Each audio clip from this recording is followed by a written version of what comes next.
Olá, pessoal, boa noite. Boa noite, não, boa tarde, né? Acostumada a dar boa noite, hoje é tarde, 17 horas e 16 minutos. Galerinha, desculpa a demora, né? Eu estava aqui conversando com a Lindy sobre algumas questões importantes, tá? Tô vendo aqui que o YouTube está indicando a live, que milagre, porque eu passei uns dias sem fazer live. Então, quando a gente passa uns dias sem fazer live por conta do feriado que teve, né? A plataforma não ajuda, o algoritmo derruba a gente. Quando a gente passa vários dias sem lives, né? As últimas lives foram semana passada, foi com o João e com o Money, né? Foi lives sobre Antigo Testamento. Quem não viu, depois veja, né? Foram lives importantes. E aí teve esse feriado desde sexta-feira passada, né, pessoal? Eu não ia viajar, mas acabei viajando, eu precisava me ausentar um pouco, ficar um pouco, precisava de um pouco de silêncio, sabe? E apesar de que nem sempre a gente consegue, né? Mesmo não estando na internet, mas acabou que esses dias eu não fiz, né? Eu viajei e tudo, ainda postei uns vídeos que eu tinha deixado programados, postei um vídeo da Sexta-feira Santa, que está fixado aí no chat. Quem não viu, está marcado aqui no chat, depois marca aí para ver. É um vídeo importante desmistificando justamente essa questão dessa Sexta-feira Santa, Sexta da Paixão, né? Então é um vídeo curtinho, mas bem interessante. E postei outro sobre Moloque e Yahvé, né? Esse também causou aí algumas questões, mas é sempre importante, né, a gente mostrar essa amálgama. A gente fala que Jesus é uma amálgama, né? Mas Yahvé também é essa amálgama, né? E aqui no canal a gente tem vídeos, lives, né, mostrando toda essa construção, as origens do Yahvé. Né? Então sejam todos muito bem-vindos, uma ótima tarde.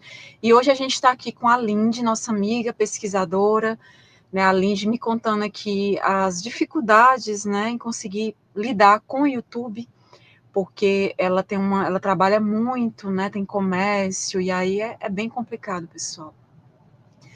Então, por isso que ela está um pouco afastada do canal dela. Mas é importante sempre o apoio de vocês, tá? E hoje a gente está aqui para dar continuidade aos estudos dos apócrifos. Hoje a gente vai falar da infância de Jesus, que é um tema polêmico demais, né? Muito polêmico, né? Vi aqui que o Paulo, boa tarde, pessoal. O Paulo já colocou aqui, ó, essa thumb do menino Jesus e a ovelhinha. Pois é, esse meninozinho, Jesus, que eu botei na capa da live, pessoal, na verdade, é uma obra, eu não sei se é austríaca, eu li e acabei esquecendo, mas foi um artista, né, que desenhou ele dessa forma, colocou ele dessa forma.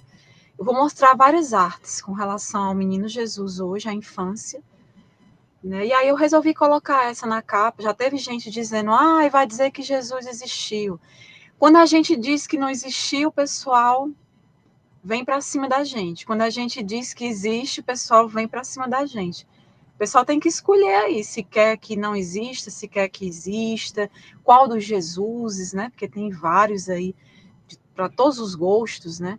Lembrando, pessoal, a live não é para dizer que esses personagens existiram, tá? A live é para a gente entender, no caso dos apócrifos, entender o que é que está ali na narrativa, nessas narrativas, nesses textos apócrifos. Como é que se deu essa construção, em quais períodos. A gente tem esse documento da infância de Jesus, a gente tem várias cópias, a gente tem ele em várias línguas, né? Então, siríaco, grego. Então, a gente vai trabalhar isso, né? Então, foi um evangelho que foi muito copiado. E ter cuidado só para não confundir com o evangelho de Tomé de Nag Hammadi. De Tomé de Nag Hammadi, que a gente já falou em live aqui sobre os apócrifos, é um. E esse da infância de Jesus, que é de Tomé, é outro, tá? Mas ao longo da live a gente vai entender. Eu quero indicar livros para vocês. Então vai ser uma live rica em muita informação e que vocês possam tirar suas conclusões, sobre a construção de Jesus nesses textos, tá? Eu acho melhor, assim, vocês ouvirem tudo e aí cada um tira sua conclusão, né? Então, Lindy, uma ótima tarde, minha amiga, seja bem-vinda ao canal. Se apresenta aí para o pessoal que ainda não te conhece, fala do teu canal. Boa tarde, Érica, boa tarde a todos. Eu sou a Lindy Barbosinha, do canal A Farsa do Cristianismo. E hoje nós vamos falar sobre a infância de Jesus, né?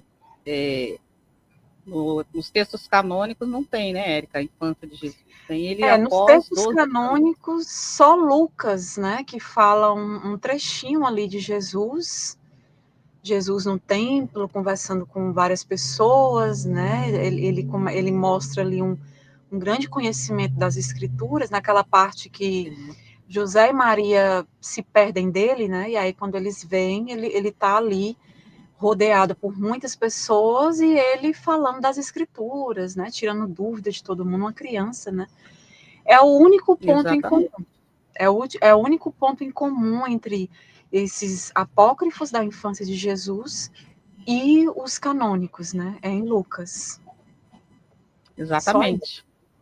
Então, só Lucas, né, que fala sobre isso e ainda fala só de 12 anos dele, né? E os canônicos falam ali, vamos colocar tudo junto ali, os canônicos falam de 12 anos até a idade em que ele é morto lá aos 33 anos.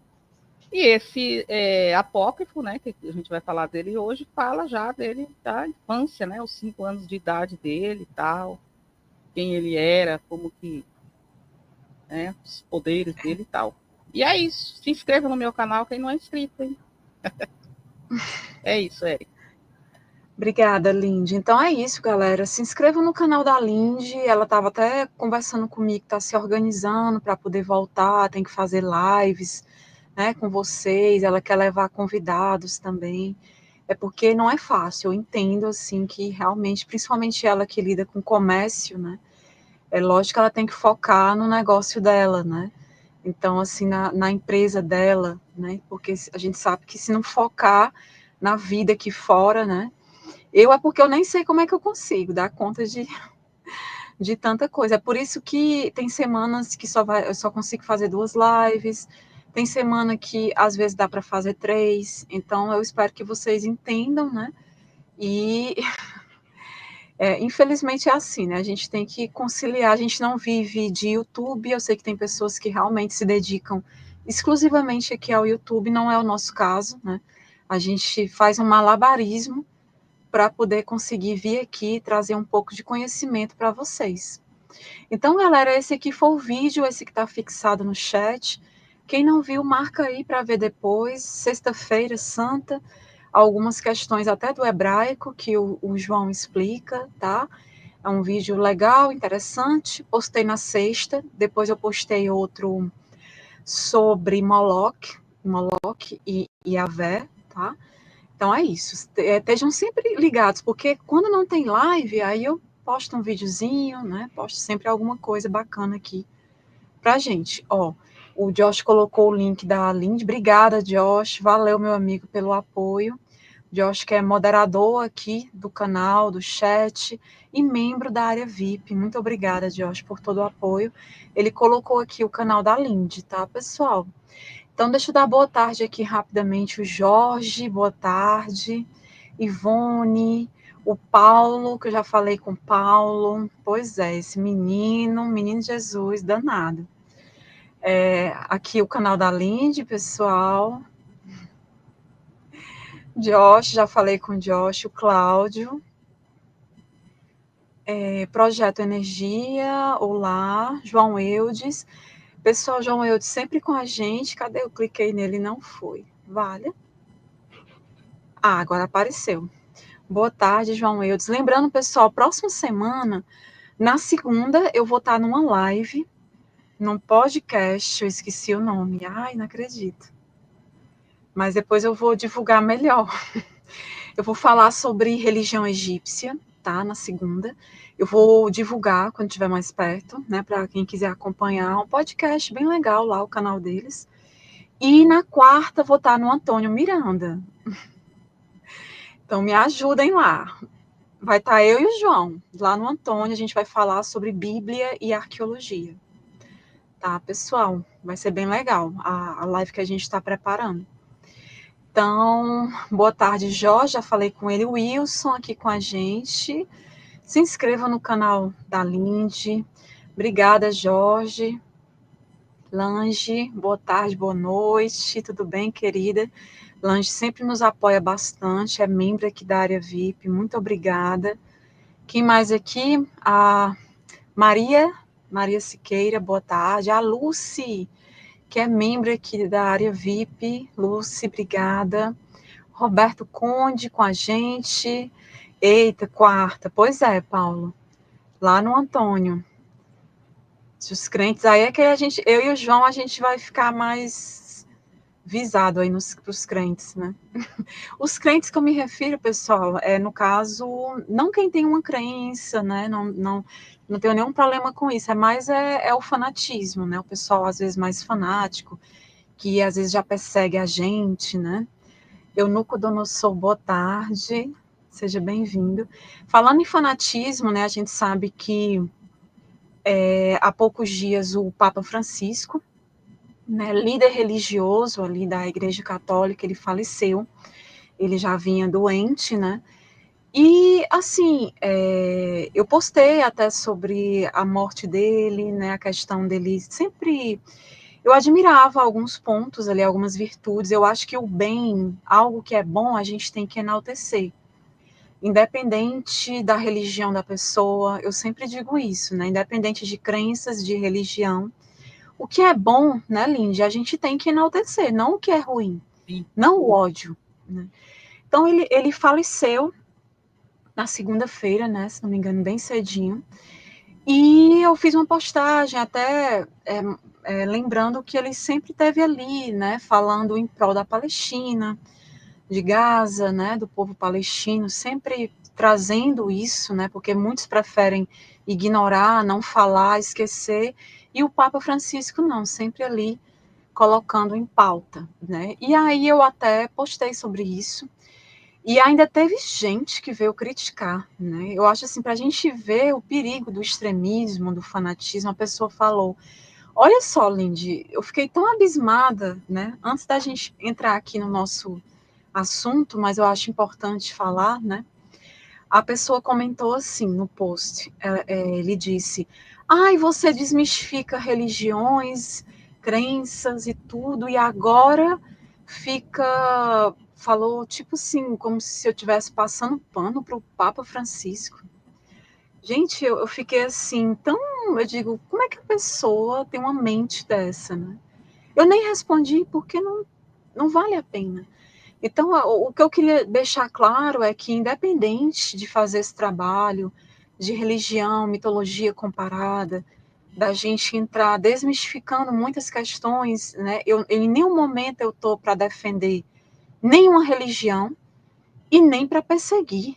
Ai, porque eu não tenho religião, porque eu sou agnóstico, porque a Lindy é ateísta, né? Ou é agnóstica, enfim. Porque a gente tem um posicionamento, a gente tem que perseguir a crença do outro. A gente tem que fazer discurso de ódio. Gente, a gente tem que respeitar as pessoas, independente de crença. Então, eu falei isso mais para a gente refletir um pouquinho, né? A atitude infeliz que a pessoa teve, porque foi uma Érica, atitude... Oi, Lindy. eu me lembro que uma vez, aqui numa live contigo, a gente eu falei alguma coisa sobre o Papa, né? E eu até tinha um apelido carinhoso que eu chamava, que era o Chiquinho. Ah, o Papa Papa Chiquinho. Chiquinho. Então, eu gostava dele também. Eu achava ele muito mente aberta. E então eu citei alguma coisa aqui, depois teve alguém que foi lá nos comentários, né, no vídeo, e achou ruim porque eu estava citando o nome do Papa. O Papa não é isso, o Papa é aquilo e tal, e a gente desmistifica, e como que agora eu estou ali, né, falando que eu gosto do Papa. Então é assim, é muita bobagem isso, né? O extremismo faz mal para a pessoa mesmo que é o autor do extremismo, né? Então, Exatamente, pessoal. exaltar alguém que faz um bom trabalho. Mesmo que não seja, a gente não está ali de acordo com o cristianismo, mas ele era muito uma pessoa boa, né? Apresentava ser ali, ele tinha muitas coisas que ele falava ali, que a mente dele era muito aberta. Em relação aos outros, né? Papa que entrou, fez história. Exatamente, independente de religião, pessoal, de crença, é como a Aline falou e eu falei também, a gente tem que enaltecer as virtudes quando a gente vê. E o Papa tinha muitas delas, né? Ele realmente fez a diferença com relação a várias questões, onde muitos se calaram, ele resolveu se pronunciar, então foi importante. Tá? Então, assim, independente, em nenhum momento a Erika está defendendo instituição religiosa. Não, o Vaticano ali é cheio de problemas. Assim como várias outras instituições religiosas. Né? A gente sempre vê problemas. A questão ali a gente sabe que tem crimes relacionados a essa instituição. Eles têm poder de Estado, poder de polícia, muita coisa não é investigada por isso. Mas a gente sabe como são as coisas. A questão do Banco do Vaticano, são eles que realmente controlam ali. O Papa é um figurante ali. Mas mesmo assim, ele fez muito. Por mais que eu acho que a pressão ali era grande em cima dele com relação a alguns pontos que ele tocava, em alguns assuntos que ele tocava. Eu acho que a pressão ali era grande, mas mesmo assim teve a coragem de abordar. Então, é nesse sentido. Eu não estou aqui para defender. Ah, ela está defendendo a religião católica. Não, tem vários católicos na minha família. E todos entendem como eu penso, eu me dou bem com todos. Né? Então, assim, eu acho que a gente tem que aprender a separar as coisas e enaltecer o que é bom. Assim como, por exemplo, pelo fato de eu abordar a questão palestina, mostrar a verdade dos fatos e o que é o Estado sionista. Alguns veem, o judaísmo tal. Não, não tem a ver com religião, tem a ver com o extremismo que o sionismo representa e a maldade, porque é maligno. Ele usa o judaísmo, isso é fato. É tanto que a gente tem judeus que são contra esse Estado. Eu postei recentemente na aba comunidade sobre o rabino, o Dov de Weiss, né, que é um exemplo disso, uma pessoa ali que ele mostra a verdade dos fatos, mostra o que é esse Estado sionista e como ele deturpa a tradição judaica. Então a gente tem que saber enaltecer ali, né, as virtudes, o bem, né, e trabalhar em conjunto para propagar isso. Né? Eu penso dessa forma. Então só queria deixar claro isso, deixa eu falar com o pessoal aqui, Bruxo, Buenas, Bruxo Gorgone, bem-vindo, professor Alessandro, olá, seja muito bem-vindo. Professor Alessandro que também faz um trabalho maravilhoso. Obrigada, professor, pelo apoio, parabéns também pelo trabalho, pela coragem de abordar muitos temas polêmicos também, porque tem que ter coragem para entrar em muitos temas, né? A gente sabe que nem todo mundo tem, muita gente prefere ignorar, colocar debaixo do tapete, esquecer, não fala disso. Né? E outros já têm a coragem de chegar e realmente abordar e mostrar, expor os fatos, né? E isso é um absurdo. Isso aí esse tipo de ódio, né? A gente não deve dar chance a ele. Né? Eu até tive que remover umas 2 pessoas do grupo de arqueologia do WhatsApp por conta disso, de discurso de ódio, né? Fazendo exatamente isso aqui que o Jorge colocou. É uma coisa assim que o mundo está numa situação que, sabe, eu sinceramente custo a entender muitas atitudes. Carlos, boa noite. Quem mais com a gente? Bené Elohim, olha só. Seja bem-vindo. Então é isso, galera. Então vamos lá para o nosso assunto aqui, né? A gente tentar fazer uma livezinha rápida, mas com muito conhecimento do início ao fim. Por isso que eu peço que vocês compartilhem bastante em suas redes sociais, nos seus grupos, para que esse conhecimento chegue a mais e mais pessoas. Então a gente vai conversar hoje sobre esse tema aqui, entender esses textos apócrifos, né, sobre essa infância de Jesus. É um tema polêmico, muita gente não considera esses textos, porque realmente eles sempre foram considerados heresias, né, julgados de não inspiração divina. E eu fico pensando, eu queria entender qual o parâmetro que esse povo utiliza para julgar esses textos, né? Não, esse aqui são textos reais que foram inspirados divinamente. Não, esses aqui não são textos reais, não foram inspirados divinamente. Nenhum desses textos, nenhum evangelho foi inspirado divinamente. Todos são criações humanas, né? Isso é uma coisa tão óbvia, né? Quando a gente começa a estudar e desmistificar muitos pontos. E essa infância de Jesus, até no Alcorão ela está. Né, a gente vai ver que até no Alcorão a gente tem um evangelho árabe da infância de Jesus. E no caso o apócrifo da infância de Jesus, ele foi encontrado ali também próximo a Nag Hammadi, que é o evangelho da infância de Tomé. Só a gente ter o cuidado para não confundir o evangelho de Tomé de Nag Hammadi, né, com esse evangelho da infância de Tomé. Tá? Esse evangelho da infância de Tomé, eles chamam de pseudo-Tomé, e também é chamado de proto-evangelho de Tomé. Tá? Então, muita gente diz, mas, enfim, devido à polêmica que ele aborda, né, ele foi logo condenado, o próprio Irineu de Lyon, né, gente muito boa, para não dizer o contrário, ele ali já no século II, ele coloca nas suas obras, né, ele fala um pouco sobre esses apócrifos que falam da infância de Jesus, essa visão mais gnóstica. Lógico que ele condena, né, diz que é heresia, é coisa do demônio, enfim, né, tudo isso. Então, e há outros, eu já vi gente até do gnosticismo, né, pessoas ali dentro da gnose, dizendo que esses apócrifos não são confiáveis, enfim. Mas, inclusive, o consenso é de que esse apócrifo da infância de Jesus, ele já estava ali no século II.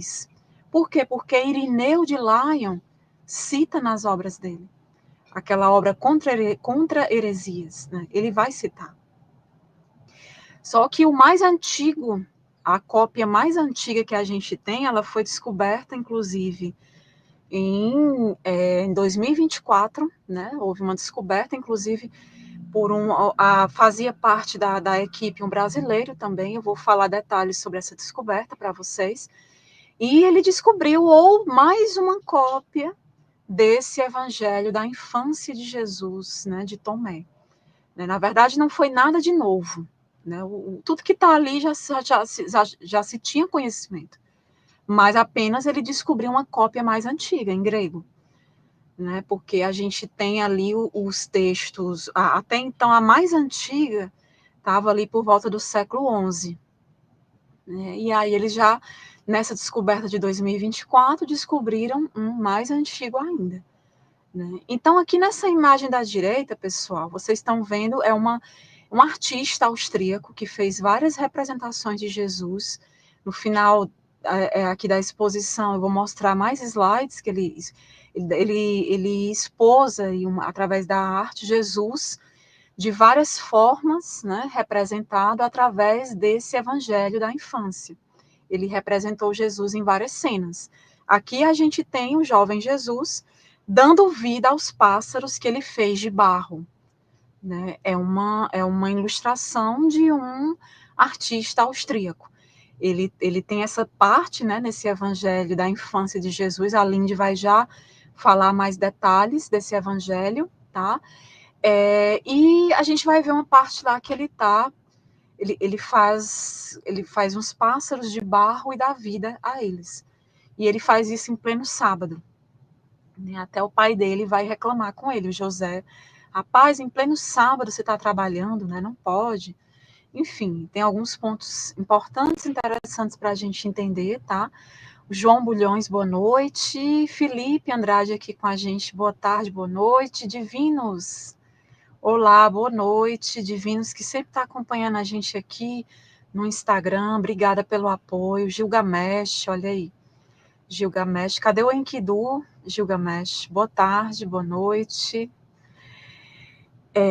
Então, pessoal, e aqui na esquerda, esse livro é muito importante a leitura dele, tá? Os Evangelhos Apócrifos gregos e latinos, né, do professor Frederico Lourenço, né? Ele traduziu, colocou aí no livro. Ele é professor, se não me engano, da Universidade de Coimbra. Então, esse livro é maravilhoso. Eu postei hoje nos grupos de arqueologia, tanto no WhatsApp como no do Telegram. Tá lá na biblioteca do grupo do Telegram. O link está aqui na descrição do vídeo da live. Então, eu vou indicar mais outros livros também. Tem um até que está em inglês, mas esse aqui está em português. E eu postei lá o PDF. É um livro maravilhoso, rico em muitos detalhes. Ele traduz, ele trabalha muito esse evangelho da infância de Tomé, né? Então, esse evangelho é um evangelho apócrifo sobre a infância de Jesus, né? Realmente, me lembrou isso também. Exatamente, essa representação. E tem várias, mas no finalzinho aqui dos slides vai ter muita representação dele, assim. Esse artista austríaco, ele representou várias cenas, né, de Jesus, várias cenas relacionadas a esse evangelho da infância dele. Boa noite, Claudinei, seja muito bem-vindo. Galera que está chegando, ativa o sininho das notificações para não perder nenhuma novidade aqui que é postado aqui no canal.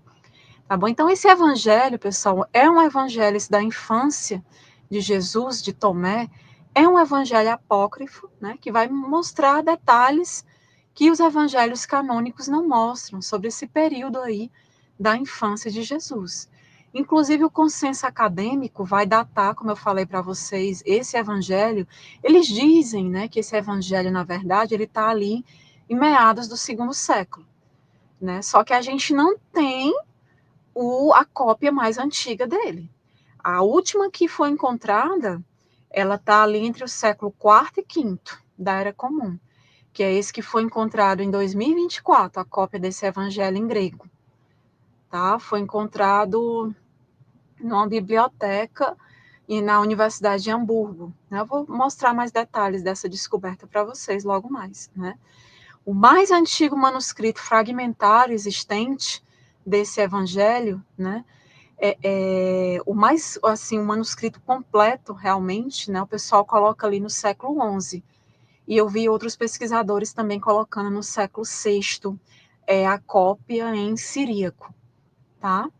Mas o mais antigo, a cópia desse evangelho da infância de Jesus, foi descoberta em 2024, e ele está ali entre o século IV e V da Era Comum, e já se sabe que ele foi uma cópia em grego. Se ele foi uma cópia, há evangelhos, há cópias mais antigas, né? Mais anteriores ao século IV, né? Então, por isso que o consenso coloca ele ali no século II da Era Comum. E há referências em cartas ali de Hipólito de Roma e Orígenes ali de Alexandria, um evangelho de Tomé.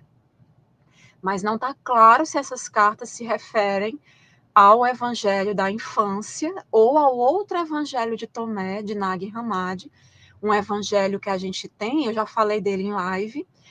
Lembrem que tem uma playlist só sobre apócrifos, né, gnosticismo, aqui no canal. Quem não viu as outras lives, recomendo que veja. Acho que na primeira live eu falo bastante sobre o evangelho de Tomé com os ditos de Jesus. Esse é o de Nag Hammadi. Tá? Mas eu quero fazer uma live mais para aprofundar mais sobre ele. Mas não confundir com esse evangelho da infância de Jesus, que é de Tomé, referente a Tomé. Tá? Então, lembrando que o material que foi descoberto, esses apócrifos de Nag Hammadi, na biblioteca de Nag Hammadi, tem vídeos, tem lives aqui no canal mostrando detalhes dessa parte da arqueologia, dessa descoberta, foi ali na década de 40, tá? 1945. Eu também gosto, porque eles têm uma leitura, uma visão diferente. Muita gente não compreende quando eu abordo, né? Muita gente às vezes não compreende porque acha estranho, né? Poxa, que linguagem é essa, né? É uma linguagem mais gnóstica. Ele se utiliza de simbologias que talvez muitos não conheçam, né?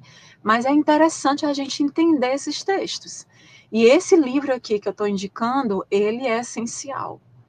Eu já indiquei, ao longo das lives sobre esse tema, eu já indiquei vários livros sobre esses apócrifos, mas esse aqui, do professor Frederico Lourenço, é um dos principais, tá, pessoal?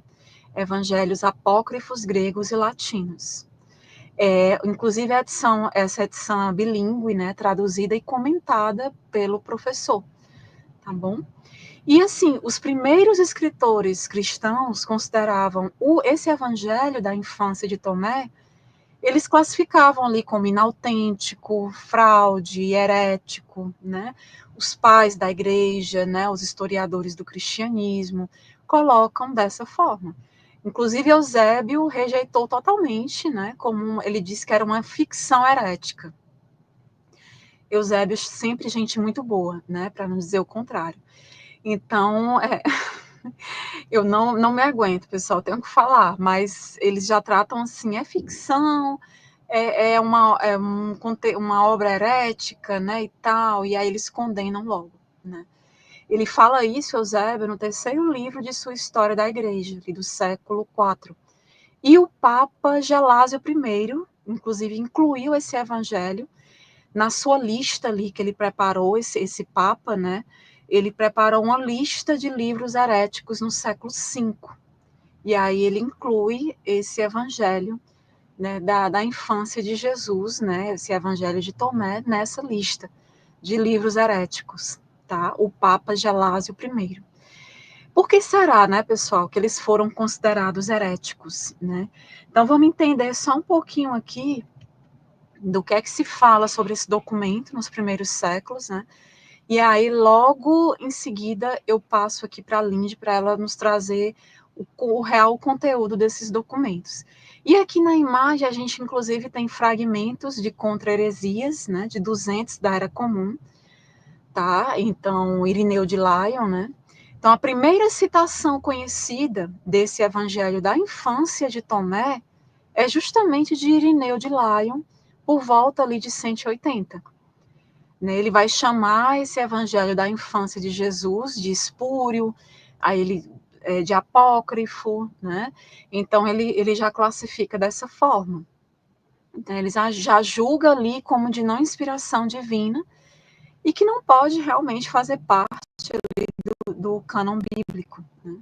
Dos livros canônicos. Então, os estudiosos, pessoal, geralmente concordam, como eu falei para vocês, que possivelmente a data desse evangelho esteja ali no século II da Era Comum, porque Irineu já cita esse evangelho em suas obras, tá?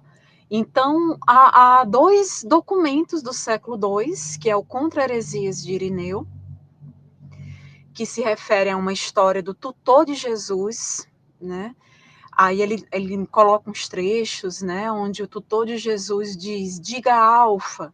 Aí Jesus vai e responde, primeiro me diga o que é beta, e posso dizer-lhe o que é alfa. Jesus, nesse evangelho da infância, né, a Lindy pode falar até um pouco sobre isso, né, ele está sempre ensinando os professores dele. Ele teve vários professores, vocês vão ver aí, bem uns 3 professores diferentes, né, teve um que ele matou, né? Um ou foi 2. Enfim, é tenso. Tem algumas partes tensas, tá, pessoal? Então, ele queria ensinar o professor. E o professor tinha que entender que ele era divino, né? E ele que tinha que ensinar, né? Não era o professor, era o próprio Jesus, né? Então, você vê um evangelho o tempo todo mostrando o caráter divino da criança, Jesus, e, ao mesmo tempo, ameaçador, por quê? Porque ele se utiliza do temor, né, do terror, assim, olha, se você não me prestar obediência, eu posso fazer isso, entendeu?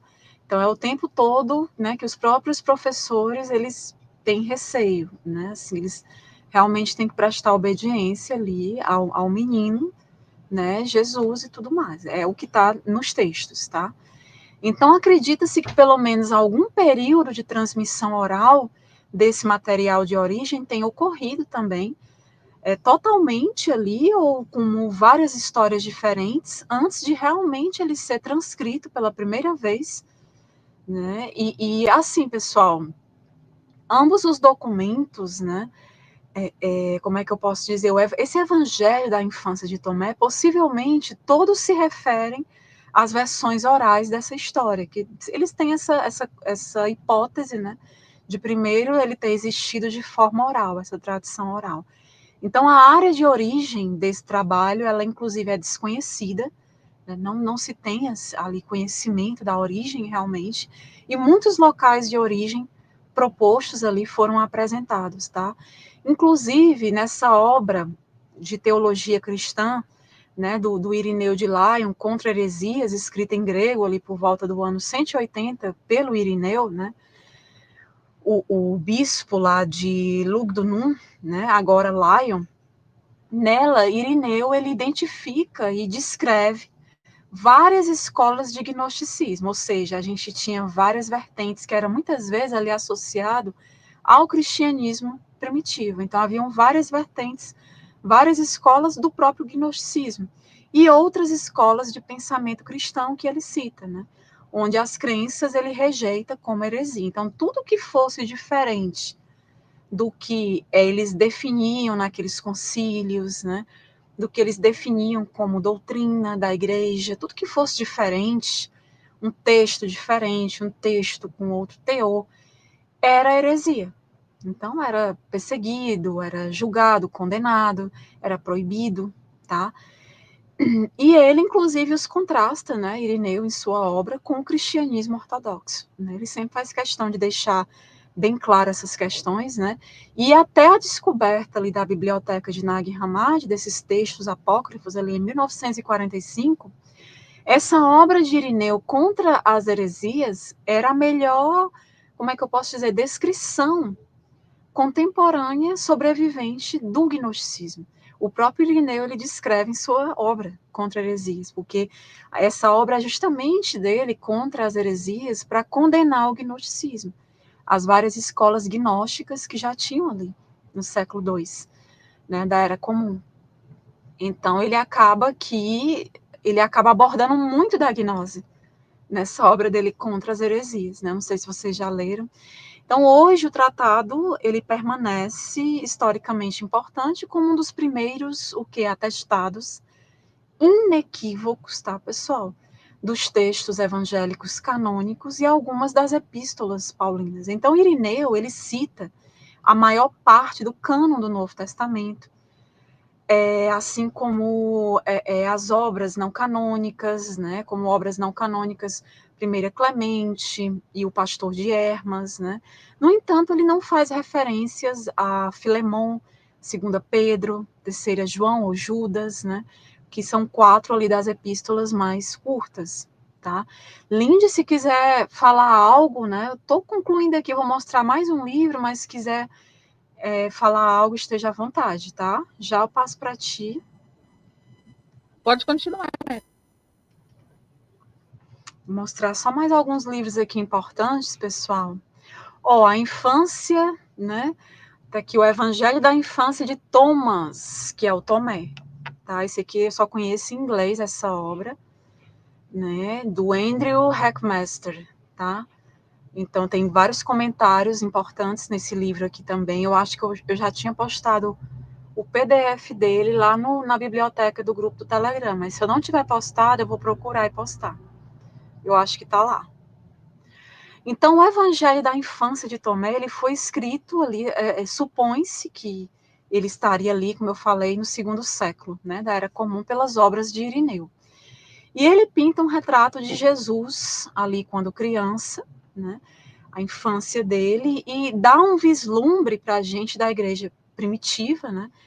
E essa versão apresentada nesse livro foi coletada e foi traduzida por esse autor aqui, Andrew Hackmaster, para tornar esse evangelho o objetivo dele foi ele traduziu, ele fez comentários para tornar esse evangelho da infância de Jesus o mais acessível possível ao público em geral.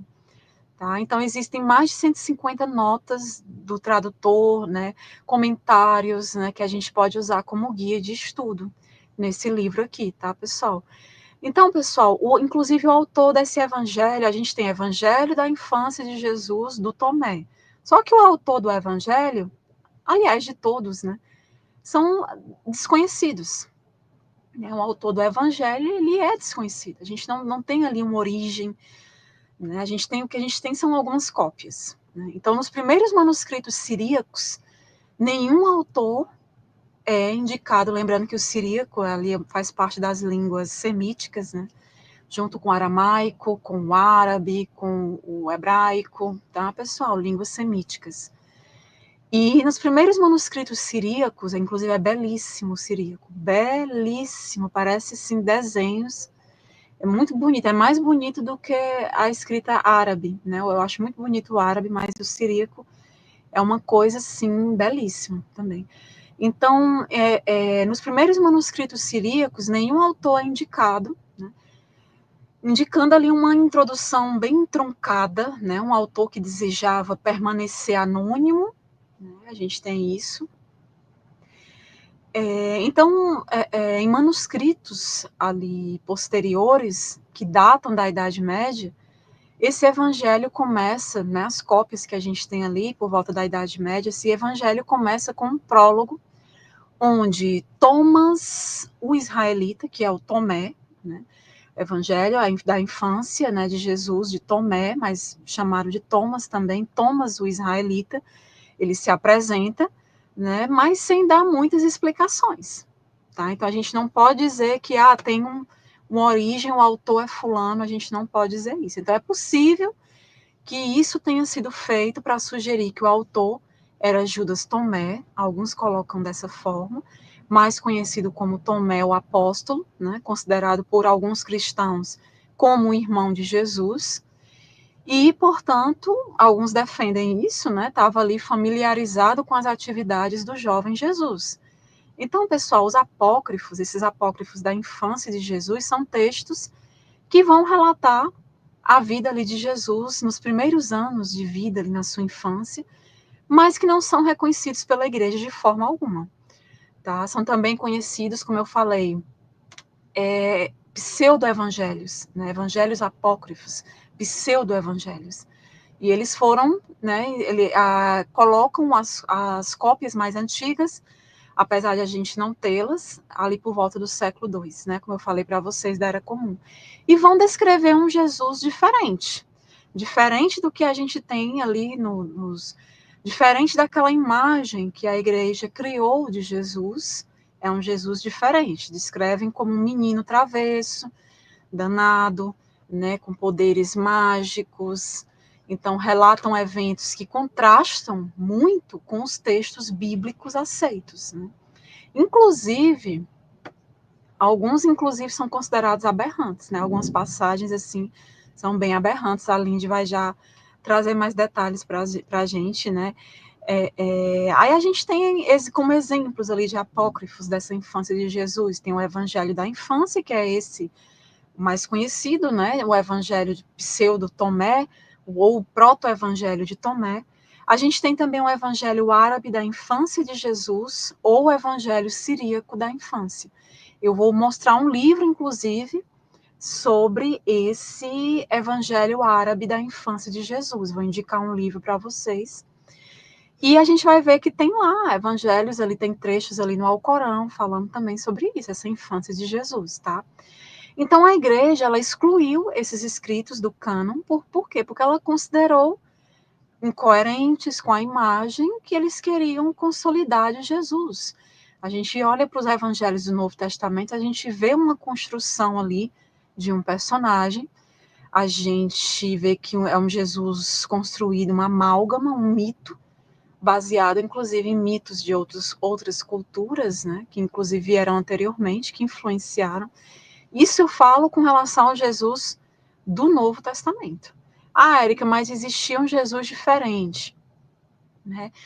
Alguns defendem aí a questão do Jesus histórico. Eu não vejo embasamento, assim, realmente, nessa defesa, mas, né? Eu acredito que existiu um Jesus da forma tal. Enfim, a gente tem vários relatos desses Jesuses, né? Mas comprovar realmente, a gente não tem como.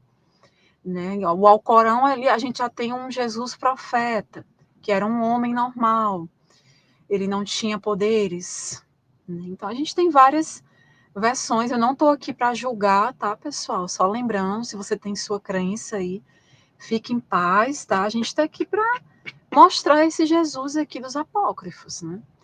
Então, o intuito ali da igreja era construir uma imagem santa de Jesus, divina, né? Um ser divino, né? Que realmente toda aquela construção que a gente sabe que ocorreu durante, inclusive, os vários concílios, né? Então, esses apócrifos da infância de Jesus, eles devem ser compreendidos, muitos colocam assim, né? Eles devem ser compreendidos no âmbito do imaginário da fé. Engraçado, né? Qual parâmetro eles usam para julgar um evangelho como imaginário e outros como reais? Né? Não, esse aqui é imaginário, esse aqui não procede, esse aqui foi inventado, né? Esse aqui é herético, né? Mas esses outros aqui não, eles são reais, é a verdadeira história, né? Então é complicado, a gente já tem um problema grande aí no cristianismo. E os textos apócrifos, né, eles revelam essas crenças, né, justamente do cristianismo primitivo. Então, muitas pessoas recorrem, inclusive, aos escritos apócrifos, a esses escritos apócrifos, em busca de mais o que respostas sobre a vida de Jesus. A gente vê muito isso. Pessoas que recorrem aos apócrifos para tentar entender mais sobre Jesus, né? A gente tem um Jesus místico, muitas vezes ali representado. E aqui, pessoal, só para não confundir, eu coloquei a imagem aqui do Evangelho de Tomé de Nag Hammadi, tá no Códice 2, né? Eu já até mostrei em outras lives sobre apócrifos, né? A gente falou detalhes sobre ele.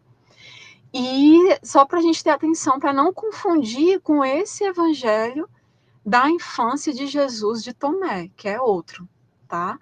Inclusive, esse texto da infância, né, de Jesus, né, do menino, que descreve a vida do menino Jesus, né, das idades ali de 5 até 12 anos, aí a gente vai ter ali eventos sobrenaturais, né, e às vezes até assim malévolos, né, e ele é apresentado como uma criança precoce, que começa, inclusive, a sua educação ali muito cedo. Então, as histórias cobrem como a jovem encarnação de Deus, né, que amadurece, aprende a usar seus poderes para o bem, né, porque até então ele era uma criança com muitos poderes. Alguns pesquisadores defendem, mas era uma criança com muitos poderes, né, e talvez não tivesse ali o controle realmente, né, por ser uma criança, a representação ali de uma infância de uma criança, né. E ele vai aprendendo a usar esses poderes, né? E aqueles que estão ao redor dele, né? Primeiro eles respondem com medo, as outras crianças, os pais dele, os professores, né? Primeiro eles ficam com medo e aí depois começam a ter essa questão da admiração, né? A ver que é um ser divino, que tem que ter obediência a ele, né? Então é mais ou menos dessa forma. E um dos episódios, pessoal, envolve Jesus fazendo pássaros de barro, né? A Lindy vai falar mais detalhes, que ele então passa a trazer à vida esses pássaros, né? Um ato também atribuído a Jesus lá no Alcorão. Lá no Alcorão a gente vê esse mesmo ato de Jesus, né? E também uma obra judaica medieval conhecida como Toledot Yeshu, né? Embora a idade de Jesus no momento do evento não seja assim, eles não especificam, né, em nenhum desses relatos, né, que a gente vê. Em outro episódio, uma criança dispersa a água que Jesus coletou, o que faz com que o corpo da criança simplesmente comece a murchar, né, e ela vira um cadáver. Então Jesus fica irado ali com ela, né, e aí ele acaba respondendo ali, usando seus poderes, né. Mais tarde, Jesus, ele coloca a maldição em outra criança, né, quando a criança aparentemente ali acidentalmente esbarra nele, né, dependendo da tradução, vai ter tradução que vai dizer que ela esbarra em Jesus, outras que elas jogam uma pedra em Jesus, ou que soca Jesus. Olha só, dependendo da tradução, a gente ainda tem isso, né? Então, assim, o mais aceito é que ela esbarra ali acidentalmente nele. E aí ele realmente fica irado ali, né? Então, inclusive quando os vizinhos, né, de José e Maria reclamam, eles vão reclamar com os pais de Jesus, né, os supostos pais lá que estão na narrativa, José e Maria, e aí Jesus milagrosamente deixa todo mundo cego, né, a galera que foi reclamar dele. Então, Jesus, ele começa a receber lições, né, mas ele tenta ensinar o professor, né, e inclusive até perturbando ali os professores que ele tinha, né, e que acabam ficando com medo ali de algumas atitudes, né, isso, pessoal, não sou eu que estou dizendo, tá no texto apócrifo da infância de Jesus. Então, Jesus se diverte com essa suspeita que ele confirma, e ele revoga toda a sua aparente ali, como é que eu posso dizer, toda a sua aparente crueldade, né? Então, ele percebe que as pessoas começam a ter medo dele, né, e tudo mais. E posteriormente ele ressuscita um amigo que cai de um telhado. Eles estavam brincando, né, no telhado, e aí um menino escorrega e cai. E aí quando os pais veem, acusam logo Jesus, Jesus criança. Ó, a culpa é de Jesus, foi Jesus. Só que Jesus disse: não fui eu, não fiz nada. Aí o que é que ele faz? Ele vai lá até o menino, o corpo do menino, ressuscita o menino, diz: levanta, diz aí a verdade, fui eu que te empurrei. Aí o menino diz: não, não foi. Então, assim, tem umas passagens assim bem curiosas, né? E ele cura outro que corta o pé com machado, né? Então, depois de várias outras demonstrações dessa habilidade sobrenatural, desse poder dele, novos professores tentam ali ensinar Jesus, mas ele passa a explicar a lei para eles.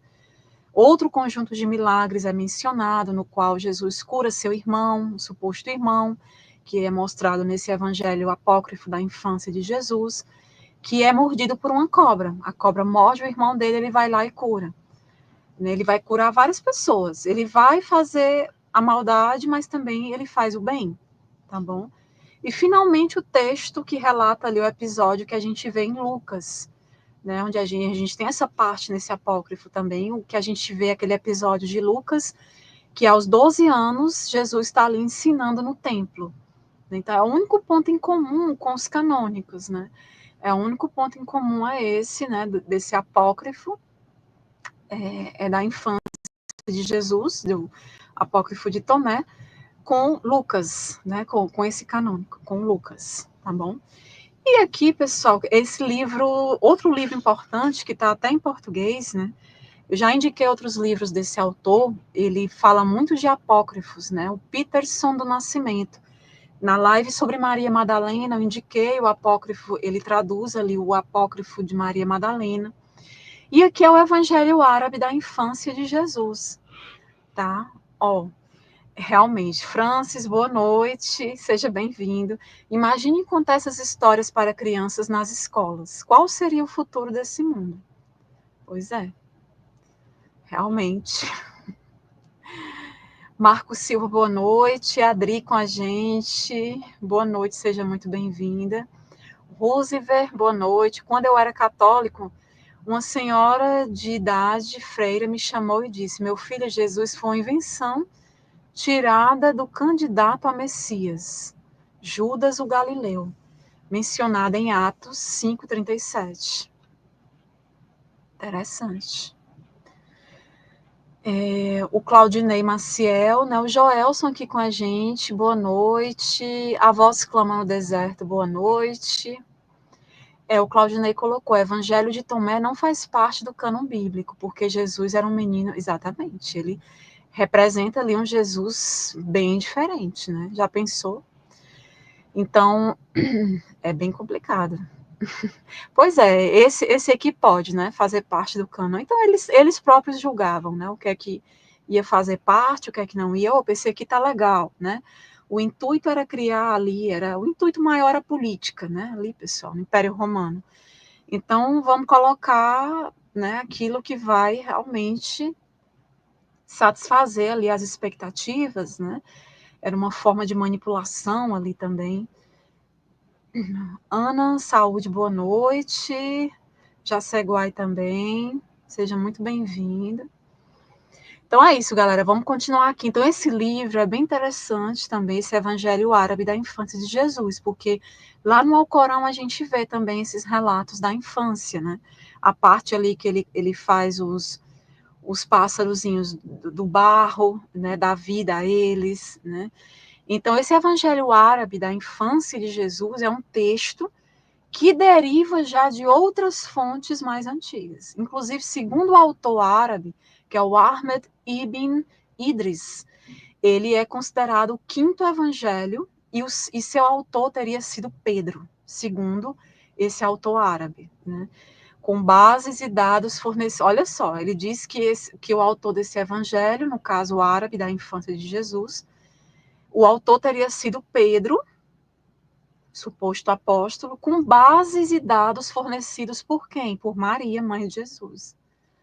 Então, assim, são narrativas que a gente não tem comprovação da existência de nenhum desses personagens, né? Pelo contrário. Inclusive, esse evangelho árabe da infância de Jesus, ele é venerado pelos coptas do Egito. Os coptas, né, os cristãos egípcios, né? E, inclusive, lá eles divulgam muito, teve muita divulgação desse evangelho de Jesus, esse evangelho da infância árabe de Jesus, tá? Lembrando, pessoal, que os coptas, eles são cristãos egípcios, tá? Onde eles tinham ali ancestrais que abraçaram ali o cristianismo desde o início, né? E hoje eles formam um dos principais grupos etno-religiosos ali no Egito, os coptas, né? E, inclusive, pessoal, desse evangelho aqui árabe da infância de Jesus, foram localizadas versões grega, latina, eslava, armênia, né? E árabe também, né? Então, na França, no século XVIII, teve várias traduções desse evangelho. A primeira parte desse evangelho é baseada no proto-evangelho de Tiago e também no evangelho de Mateus e de Lucas, né? A segunda é inspirada nos próprios textos árabes e a última no próprio evangelho pseudo-tomé, que é esse evangelho da infância de Jesus, que eles usam bastante. Aí a gente tem 3 partes nele: o nascimento de Jesus, baseado no proto-evangelho de Tiago, milagres durante a suposta ida ao Egito, aparentemente baseados apenas nas tradições locais, e os milagres de Jesus como uma criança, como um menino, baseado nesse evangelho pseudo-Tomé, ou proto-evangelho de Tomé, esse apócrifo que a gente está abordando. Isso é o evangelho árabe, tá? Da infância de Jesus. Tá? E segundo alguns críticos, né, a presença desse evangelho no Alcorão pode ser devido a quê? A influência que o evangelho tinha entre os árabes, que esse evangelho tinha entre os árabes, né? Então, no entanto, alguns apologistas islâmicos, né, eles afirmam que o evangelho ele foi traduzido para o árabe no período islâmico devido aos textos defeituosos em árabe, né, assim como a extrema raridade desses textos escritos ali no período pré-islâmico da Arábia. Então a gente tem essas questões aí também sobre a infância de Jesus, e eu recomendo a leitura aqui desse livro, é bem interessante para a gente poder entender um pouco mais, tá, desses evangelhos. E aqui, antes de eu passar para essa parte aqui, esse aqui, pessoal, vou mostrar só essa imagem, depois eu vou falar mais dela, eu vou passar para a Lindy. Esse aqui foi a cópia, é a cópia mais antiga desse evangelho da infância de Jesus, esse pedaço aqui de manuscrito que vocês estão vendo, né, tá em grego, e ele foi encontrado em 2024. Tá? Então, eu vou passar agora para a Lindy. Logo depois que a Lindy falar, eu falo mais um pouquinho dessa cópia aqui que foi encontrada. É a cópia mais antiga desse evangelho apócrifo da infância de Jesus, né? O mesmo evangelho da infância de Jesus de Tomé. Só que esse é a cópia mais antiga até o momento, em grego, está ali entre o século IV e o século V da Era Comum. Ele foi datado, inclusive, paleograficamente. Eles usaram a própria paleografia para datar o documento. Eu vou depois explicar mais detalhes para vocês. Então, Lindy, o que é que você nos diz? Qual o conteúdo né? Eu falei rapidamente algumas coisas, mas tu pode aprofundar desse apócrifo, da infância de Jesus, esse apócrifo de Tomé. Sim, então, vamos lá. A gente sabe, Érica, e quero deixar claro que esse livro, né, A Infância de Jesus, ele é narrado por Tomé, mas o filósofo, e não o Tomé que era apóstolo de Jesus, né? Vamos deixar claro aí. O apóstolo, ele narrou o livro, ele fez o livro Evangelho de Tomé. Esse era o apóstolo. E o Tomé, o filósofo, ele fez esse livro aqui, escreveu entre aspas, né, A Infância de Jesus. Então, o texto, você já falou sobre um pouco, né, Sim. Esqueci o nome agora, me fugiu. Então, a gente sabe que o livro foi escrito no século II, mas daí alguns estudiosos, né, dizem que foi no século I e tal, mas a gente sabe que é século II. E como você já falou da arqueologia, o texto original tem duas ampliações posteriores, né? Cópias, inúmeras cópias tem por aí dele. A primeira introduzida na Armênia, segundo a história, diz que foi no século V, e tornou o evangelho armênio da infância de Jesus. E, segundo a história, a segunda ampliação tornou-se evangelho árabe, a infância de Jesus, que eu acho que você falou um pouquinho, vai falar um pouco mais, né, sobre a arqueologia. Então, o primeiro conteúdo que tem nesse livro, né, eu peguei algumas partes, que são muitas. Então, Jesus ele fica ofendido. Né, Jesus está ali brincando num leito do riacho, depois de ter chovido. A história conta. E ele representava, ele represava, né? Ele fazia ali aquelas represinhas ali da água corrente ali, fazia pocinhos e tal. E aí elas tornavam-se assim instantaneamente cristalinas, segundo a história. Era um pocinho com lama, e aí quando ele fazia aquela correnteza ali, ele represava, que ia fazendo aquela correnteza, a água ia ficando cristalina. Era um dos milagres dele, né? Já ali. E ele fazia isso com apenas as suas palavras. Aí conta a história que depois ele fez uma massa, um mole de barro, né? E formou ali uma dúzia de pássaros. E era dia de sábado, ou seja, sábado não se trabalhava ali, né? Que era o sábado era santo. E tinha outros meninos brincando com ele. E um homem judeu, vendo o seu feito, foi falar com o pai dele. José, olha teu filho, está no, ó José, o seu filho está no riacho juntando barro e fazendo passarinhos, profanando o dia do sábado. Aí José foi ao local e brigou com ele, porque ele, aí fala José, por que está fazendo isso no sábado? Sabes que não é permitido.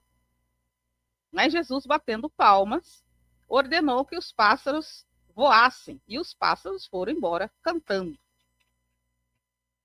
E o filho de Anás estava ali, Anás, o escriba, e teve a ideia de secar os pocinhos, escoando a água, né, os pocinhos que Jesus tinha feito.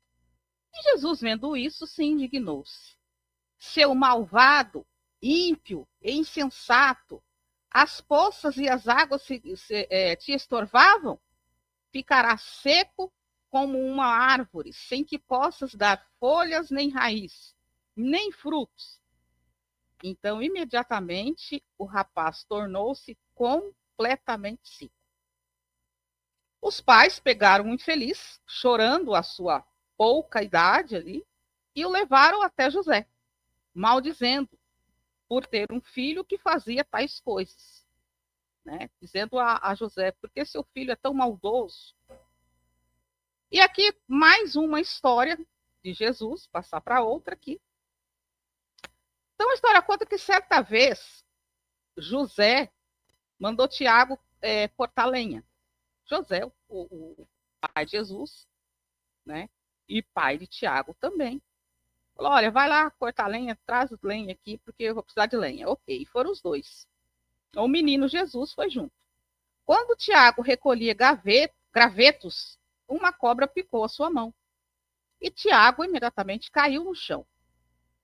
E ficou completamente imóvel, morrendo. Aí Jesus se aproximou e assoprou a mordida. Imediatamente desapareceu a dor, a cobra explodiu e Tiago foi curado. A cobra explodiu. E Tiago foi curado. Aí temos a outra história. Dias depois, encontrava Jesus brincando num terraço. Um dos meninos que brincava com ele caiu de lá de cima e morreu. Todos os meninos correram. Os meninos ficou com medo, todos os meninos correram e só ficou Jesus. Como ele era muito danado, né? Então os pais do morto, chegando ao local, culparam ele. Né? E Jesus disse: não, eu não empurrei. Aí, e eles xingando Jesus, né? Então ele deu um salto e caiu em cima do morto, gritando, porque ele estava em cima do terraço, então ele salta de lá de cima, cai em cima do morto e grita: Zenon, fui eu que te empurrei? Então o nome do menininho era Zenon. E o morto levantou e disse: não, Senhor, tu não me jogou, me ressuscitou.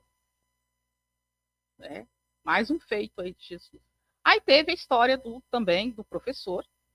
O professor estava dando aula para ele e ele começou a falar destabeladamente, porque ele se metia na conversa do professor ali, ele queria ensinar o professor. E o professor mandou com que ele ficasse quieto. Ele não gostou disso e falou para o professor: olha, quero que você morra seco. Aí o professor cai ali, seco, né?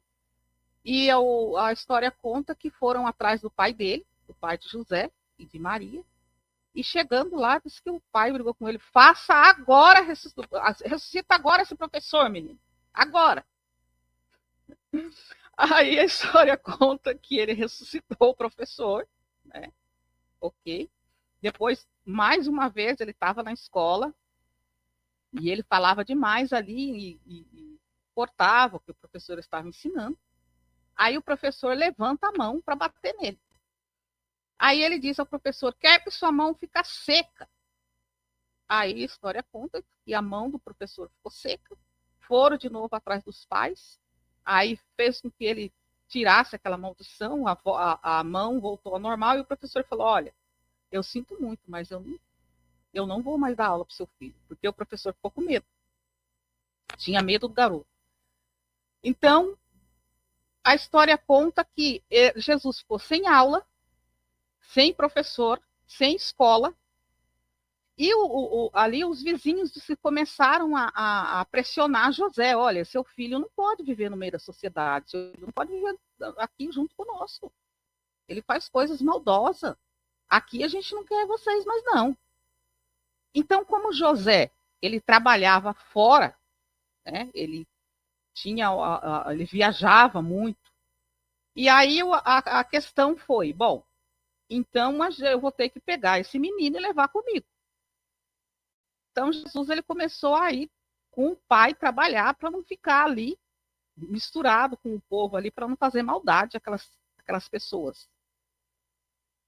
Deixa eu ver aqui se tem mais. É isso, né? Então é essa a infância do Jesus. Citei algumas aqui, mas tem outras, né? Várias histórias. Como é que tu vê esses textos, né? Como é que tu vê essa outra visão nesse evangelho, né? E só para lembrar aqui o pessoal, é um evangelho apócrifo, tá?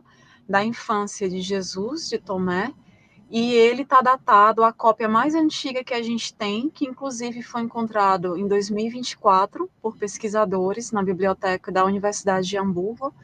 A cópia mais antiga, que é essa aqui, que eu vou já falar detalhes, aqui eu vou entrar mais na arqueologia, mostrar detalhes técnicos para vocês, para quem de fato quer aprender, né? Para quem de fato tem um interesse em olhar para as evidências, né? Para quem não quer olhar para a evidência, não tem problema, tá? Continua com suas crenças, segue em paz, né? Continua vivendo e achando bom demais. Mas, como eu sei que o meu público gosta de documentos, cultura material, evidências, a gente vai já analisar aqui. Então, a cópia mais antiga dele foi datada entre século IV e V da Era Comum. Mas temos evidências de que ele é até mais antigo, porque essa cópia é uma cópia que foi encontrada em 2024, está ali século IV, V, mas já sabe que é uma cópia de documentos até mais antigos. Então, o consenso coloca ali ele no século II da Era Comum. Ai, é mentira. Ai, Jesus não falou isso. Meu amor, o que é que você sabe que Jesus falou ou não falou? Né? Então, a gente já tem que começar a fazer essa perguntinha óbvia. Né? Você estava lá? Né? Érica, é fé. Ótimo, maravilha. Siga em paz com a sua fé. Aqui a gente trilha o caminho das evidências e a gente está analisando um texto. Um texto que eu não escrevi nem a Linda escreveu. Um texto em que foi, inclusive, vem sendo abordado cada vez mais pela arqueologia. A gente está abordando informações que tem nesse texto, tá bom? Lindy, como é que tu vê essa visão que é mostrado nesse apócrifo, né? Como é que tu entende isso? Então, Será que seria uma crítica que alguém estava tentando fazer, né? A questão do Jesus divino, né? Tu vê algo nesse sentido? sem dúvida, né, Érica? Eu acho que até sei lá, Ou uma alguém história. querendo impor medo, né? Tipo assim, obediência através do medo, né? Não, eu acredito aqui que era mais uma crítica, né? Você vê que Jesus, todos nós sabemos aí da história de Jesus, que Jesus era um ser bondoso, aquela coisa toda, mas e essa infância dessa criança, né, desse Jesus, mostra que realmente era um menino bastante peralta, como eu posso dizer, a personalidade dele, vamos dizer, eu acho que não mudaria muito, né, após ele virar adulto. É o que dá. Vamos entrar na história, né? Vamos dizer, vamos acreditar aqui, entre aspas, que realmente ele existiu, esse garoto existiu, esse Jesus existiu. Então, como seria ele adulto hoje? Então, ele seria realmente uma pessoa bem maldosa, porque da infância você já começa a ver como que vai ser a criança ali. Se a criança é maldosa na infância, olha, provavelmente ela vai ser bem maldosinha quando ela for adulto. Ainda mais você ceifar a vida de alguém quando você é criança. Então, se você está acostumado a ceifar a vida de alguém, você vai se acostumar com aquilo. Então, eu acho que é mais uma crítica, né, para esse Jesus aí. Então, não é que a gente vê que não é uma boa pessoa, uma criança do bem. Então, se não é É uma uma criança do bem. crítica para o personagem que estava sendo construído, é isso? Ali, né? Pela igreja. Exatamente. Exatamente. Veja que os pais da igreja criticavam, né, criticavam esse texto. E eles contam a história apenas dele com 12 anos, um feito dele com 12 anos, porque ele também era desobediente. Então ele desobedece os pais, foge, vai para a igreja, né? Ele sai perto dos pais, os pais perdem ele, e ele vai para o templo. Como sempre, ele gostava de conversar com os mais velhos, segundo a história, então ele vai para o templo e começa a ensinar as pessoas que estão ali dentro. E os pais procurando, e cadê esse menino? Cadê esse menino? Então, eles chegam lá, os pais chegam na igreja, porque falam, olha, sua mãe e seu pai tá aí, né, os seus filhos estão lá na igreja, lá ensinando os sacerdotes lá. Ah, então ok, vamos lá. Aí chega lá, ele fala, olha, seu pai e sua mãe tá aí. Aí ele dá uma resposta lá que eu não lembro agora como que é. E é uma resposta bem... Aí eles buscam o menino e levam o menino para casa. Então só tem esse texto, não é? Só tem esse texto no livro canônico e os pais da igreja colocaram ali. Os demais eles tiram. Por quê? Porque é uma afronta. Eles estavam, como falar assim, eles estavam lançando um Jesus santo, né, um Jesus poderoso. Eles estavam lançando esse personagem. E aí, daqui a pouco, chega esse livro com várias informações da infância desse Jesus. Então, o que eles fizeram? Eles tiraram fora. Não, esse livro não serve para nós, porque está criticando. Né? Então, eu acho que é mais uma crítica, sim. O bruxo Gorgone colocou, sendo filho do problemático e violento Yahvé, sabemos que o fruto não cai muito longe da árvore. Falando em filho, né, eu quero fazer uma live, né, até vou convidar a Lindy também para a gente falar das filhas de Eva. Vai ser bem interessante. Tem muito a ver com o culto ao feminino também, toda essa transformação que houve para um patriarcado, né, algo que a gente já vem abordando aqui no canal ao longo de algumas lives. Adriano, boa noite. O Ozone também. Lindy, o Giovanni colocou, a Lindy vai falar sobre o Evangelho Secreto de Marcos, tu conhece? Evangelho Secreto de Marcos. Bom, a gente pode pesquisar, estudar sobre isso, né? É complicado, viu, esse tema aí. É bem mais polêmico, viu, Lindy? Mas bem a mais gente pode, polêmico. sim, fazer uma pesquisa. A gente vai abordar vários apócrifos, vários desses documentos que muitas vezes foram ali excluídos, né, julgados de não inspiração divina. Tem até a playlistzinha justamente sobre os apócrifos, né, para a gente abordar vários deles. E aí a gente vai entrar em vários desses evangelhos. Tá bom? É desse jeito mesmo, viu? Mas enfim, né? Pois é, tem. Ó, é isso aqui, Lindy. Ah, sim. Ele entra muito nessa questão mais da homossexualidade, né? Aí Tem eu uma tenho parte certeza que se a gente abordar esse aqui de Marcos, a live vai bombar.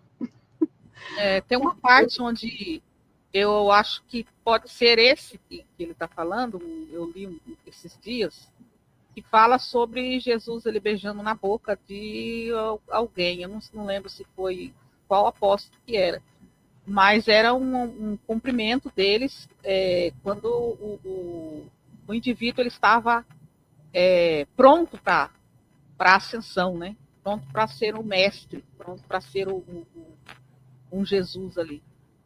Então ele, assim Era como algo ele beijou simbólico, né? assim como ele beijava a Madalena na boca, também beijava os apóstolos que estava pronto para ministrar ali, ó.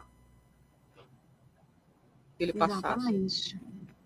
Pessoal, se forem surgindo perguntas sobre o tema, né, achei legal essa colocação aqui do Francis. Temos romanos, gregos, sírios, entre outros, escrevendo livros cristãos, menos os judeus. É verdade. É muita loucura, né? Realmente, à medida que a gente vai estudando, a gente vai observando cada vez mais isso. Olha, a Cíntia, ela tá dando aqui tá mostrando realmente que é uma cristã que tem muito amor incondicional, né? E eu te desejo tudo de bom, por mais que tu deseje mal, eu vou te desejar o bem, né? Que tu consiga realmente evoluir dentro dessa crença, dessa tua crença, porque aqui tu mostras que não é evoluída. Busca o conhecimento, evolui através dele, tá bom, Cíntia? Seja sempre bem-vinda aqui no canal. A gente está abordando textos apócrifos que não foram, que a gente não escreveu, foram escritos ali no período ali dos primeiros séculos, no período onde o cristianismo estava se desenvolvendo. Então, usa um pouquinho do teu discernimento, né? Mesmo que seja pouco, para entender um pouco do que diz o contexto, cada contexto, tá bom? Obrigada pelo elogio, tá? Então vamos lá. Eu tenho que fazer uma live com o João. Todo mundo pergunta essa questão de Davi e Jonatas, né? Eu vou fazer uma live Eles com o João só sobre isso, que é Antigo Testamento, né? Tem muita live aqui, a gente fala de Davi, mas eu não entrei nessa questão aí para a gente entender o significado. eu acho, Érica, eu acho que não Oi. tem muito significado, não, porque deixa bem, mas bem relatado, assim, você entendeu? Porque, assim, o Jonatas, ele, eles vão ali, eles se despem, os dois, a Bíblia narrando ali os dois se despindo, né? E abraçando ali um outro, e aí fala que Jonatas, tipo, está amando Davi está amando Jonatas, e os dois se amam. Então, isso significa que a Bíblia dá a entender de que os dois estavam ali praticando sexo. Os dois. E naquela época, vamos contar a história de antigamente, Érica, era normal, né? Os homens saíam para a guerra, não tinha mulher, então eles se davam entre si. Então, nessa época aí era normal. Então, muito provável que Jonatas era o amante de Davi. Davi era amante de Jonatas. Muito provável. Né? Que ele ainda fala que ele ama o Jonatas mais que tudo, né? Mais que alguma coisa lá que eu não lembro agora, mas ele amava Jonatas mais que tudo. Então os dois começam ali a se despir. Então não tem mamãe Exatamente que é o queijo. isso que as pessoas, Lindy, como você falou, o contexto histórico da época, né?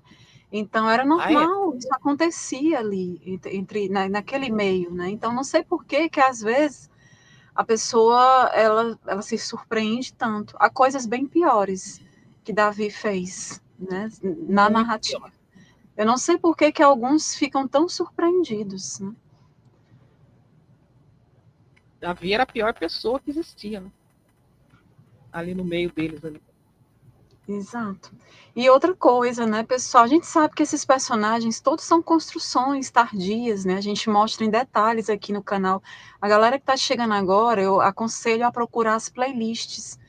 Tem muito playlist desmistificando várias questões bíblicas. Tem uma playlist só sobre personagens bíblicos. Então, para quem realmente quer entender, de onde vêm essas construções, quais influências receberam, né? Então, inclusive, Ozone, raça de víboras, né? A gente tem a cobra, né? A cobra, a serpente, que tem uma simbologia tão importante na história da humanidade. A própria arqueologia mostra isso através dos artefatos, da documentação que a gente vai encontrando. Como que ela era adorada antes desse patriarcado surgir, antes desse monoteísmo realmente se instaurar. Então, a gente vê ali a simbologia da cobra, da serpente nas primeiras religiões, inclusive religiões femininas, de culto ao sagrado feminino. Né? Então, por conta de falta de conhecimento, a pessoa não sabe disso. Né? Mas é Eu assim, tem uma gostei do playlist elogio. aqui, tem uma playlist só sobre simbologia da serpente. Mas é isso, como é, Lindy. Eu adorei o elogio. Não, eu também, eu não tenho problema com isso, não. Eu já estou tão assim, pessoal. Só o fato de abordar a Palestina, eu já recebo cada ameaça, já sou tão perseguida que eu nem ligo mais, sabe? É ataque de todo jeito, né? É complicado. É, exatamente. Ó, Davi, e muito menos o texto bíblico, não está dizendo que ama Jonatas mais do que ama as mulheres.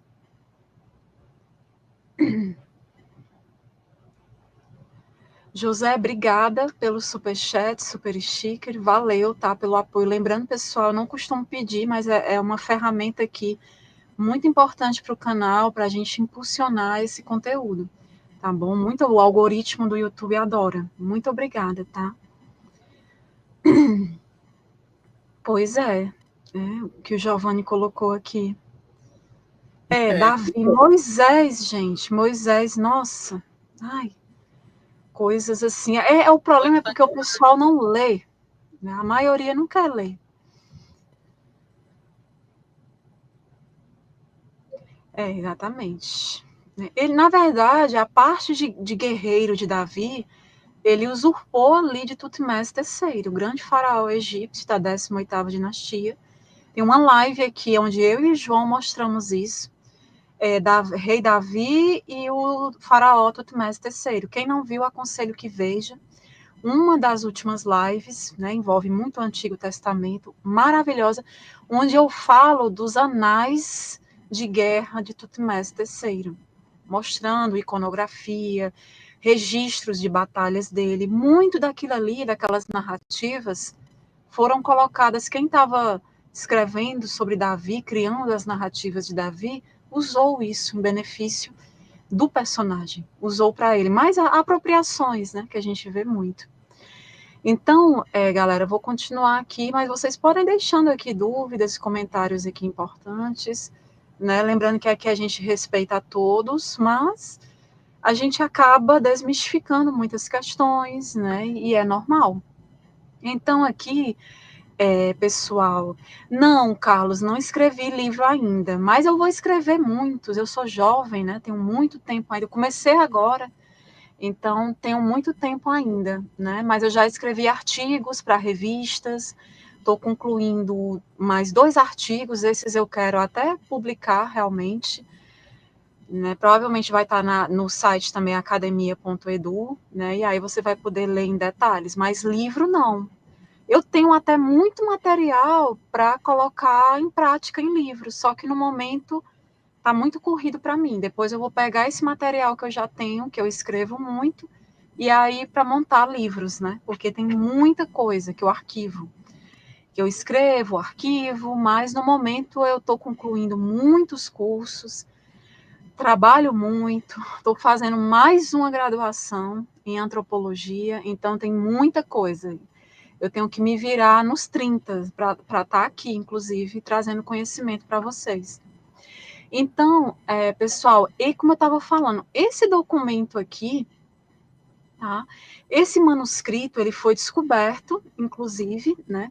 Um dos pesquisadores é um brasileiro, ele foi descoberto em 2024, e é a cópia que a gente tem até o momento mais antiga desse evangelho da infância de Jesus, né? Ele foi descoberto ali numa biblioteca em Hamburgo, né? Vou já explicar aqui detalhes de como foi que se deu essa descoberta. Foi em 2024, e aí todo mundo fez o maior auê, né? Ai, que foi descoberto um manuscrito falando sobre a infância de Jesus. Na verdade, o conteúdo é o mesmo. É o mesmo dos textos que a gente já conhecia, tá? Apenas como é que diz? É uma cópia mais antiga, né? Porque até então a gente tinha no século XI cópia, né? E agora a gente tem uma cópia mais antiga, né? Ali datada, eles dataram entre o século IV e o século V. E um dos pesquisadores é o brasileiro Gabriel Nock Macedo, tá? Então, um manuscrito, inclusive, que passou despercebido durante muito tempo ali na Biblioteca Estadual e Universitária de Hamburgo, né? Mas graças ao trabalho de pesquisadores, entre eles um brasileiro, o documento ele foi decifrado e agora ele é considerado o registro mais antigo desse evangelho da infância de Jesus. Inclusive ele está em grego, tá, pessoal? Essa cópia aí que foi encontrada. E os pesquisadores papirologistas, que inclusive é uma especialidade bem interessante para lidar só com papiro, né? Eu vejo muito isso dentro da arqueologia egípcia, da egiptologia, tá? Então é bem interessante essa área da papirologia, né? E, como eu falei, entre eles está o brasileiro Gabriel Nock Macedo, da Universidade de Liège, né? Eles identificaram esse fragmento, né, como a mais antiga cópia de Evangelho Apócrifo de Tomé, né? Então é bem, bem interessante mesmo. Não, ainda não, tá, Elaide? Eu sou farmacêutica bioquímica, farmacologista, sou gestora, farmacêutica gestora de uma empresa que trabalha com material médico hospitalar. Eu, assim, no momento, para mim ainda não é vantagem deixar o meu trabalho atual de gestão farmacêutica para ser professora, mas eu tenho interesse, sim, futuramente, em conciliar com o que eu já faço e sou bioquímica, atuo em laboratório também de análises clínicas, tá? E atuo também na parte da arqueologia, né? Sou arqueóloga, bioarqueóloga, e atualmente também curso a antropologia, tá? E estou me preparando para o mestrado em arqueologia, que eu estou tentando conciliar com o meu trabalho e logo iniciar. Aí, quando eu for para o mestrado em arqueologia, se eu ver que eu realmente quero dar aula em faculdade, aí eu vou avaliar o que for melhor, mais estável para mim financeiramente, né? Como eu atuo em várias áreas, então eu tenho que avaliar direitinho, tá bom? O que é mais benéfico, né? Até mesmo para não ocupar tanto meu tempo. Boa noite, querida Tânia, seja muito bem-vinda, tá? Então, pessoal, esses pesquisadores, né, eles encontraram essa cópia mais antiga. Pois é, ainda sou ninja, né? Eu sou instrutora de artes marciais, mestre faixa preta em Kung Fu, pela IWF, que é a Federação Internacional de Wushu. Aí, inclusive, meus certificadozinhos todos são em chinês. Mas eu não dou aula no momento eu não dou aula de arte marcial, porque eu não tenho tempo. Às vezes eu ajudo, assim, o professor, o mestre, né? Mas assim, eu não realmente não me dedico a dar aula de arte marcial, porque realmente eu não tenho tempo, não consigo conciliar com as outras coisas que eu faço, tá? Então é isso, galera. Se inscrevam, ativem o sininho das notificações, compartilhem, comentem. Obrigada, Jorge. A gente vai se virando aqui para conseguir dar conta. Mas é assim, eu sempre gostei de vários temas, vários assuntos, várias áreas, né? E eu quero ainda fazer muito. Né? Eu considero que eu ainda estou no comecinho. A Misa Amani colocou: a sociedade prega que o cristianismo é uma religião do amor. Eles simplesmente ignoram todas as atrocidades do Antigo Testamento e tudo de mal que os cristãos fizeram em nome da sua fé e do seu Deus. Perfeito. É isso, você resumiu tudo, né? Você resumiu tudo, né? Né? Sim, histórico, né? Com E. Uhum. Obrigada, Tânia. É por isso que às vezes, pessoal, eu canso que esse feriado que teve, eu queria só, assim, silenciar e ficar longe, assim, das redes sociais, porque cansa, sabe? Você tentar, tipo, organizar, dar conta de tudo, tem que postar conteúdo para o pessoal, tem que ler livros para poder gerar conteúdos para vocês. Aí tem as aulas dos cursos, tem trabalho, tem plantão. Então, assim, às vezes, às vezes eu estou treinando e ouvindo aula, né? Quando dá, quando é uma aula teórica que dá para ouvir, né? Então, é muito complicado. E tem horas que você cansa, né? Cansa e para mesmo. E eu não quero parar, eu quero continuar. Então, galera, voltando a falar aqui desse evangelho, né? Os evangelhos apócrifos, só lembrando, né? São relatos ali da vida de Jesus que a maioria das igrejas cristãs, inclusive a igreja católica, não reconhece. Então, isso aqui que foi apresentado, a igreja católica, né? E várias outras denominações cristãs, elas não reconhecem, tá? Consideram heresias. Né? Então, assim, eles julgam que por ser algo diferente, uma narrativa que vai contra ali a doutrina que eles construíram, então é heresia. Tá? Então, são evangelhos que mostram questões inconvenientes. E aí o pessoal prefere dizer que não foram divinamente inspirados, que são falsos, né, que são pseudos, enfim, né, julga dessa forma. Então, apesar de as histórias não estarem na Bíblia, né, esse papiro, ele traz passagens que eram compartilhadas ali entre os fiéis, tanto na antiguidade como na Idade Média também. É o mesmo conteúdo, né? Esse apócrifo que foi descoberto em 2024 tem o mesmo conteúdo do apócrifo da infância de Jesus de Tomé, o que a gente já conhecia.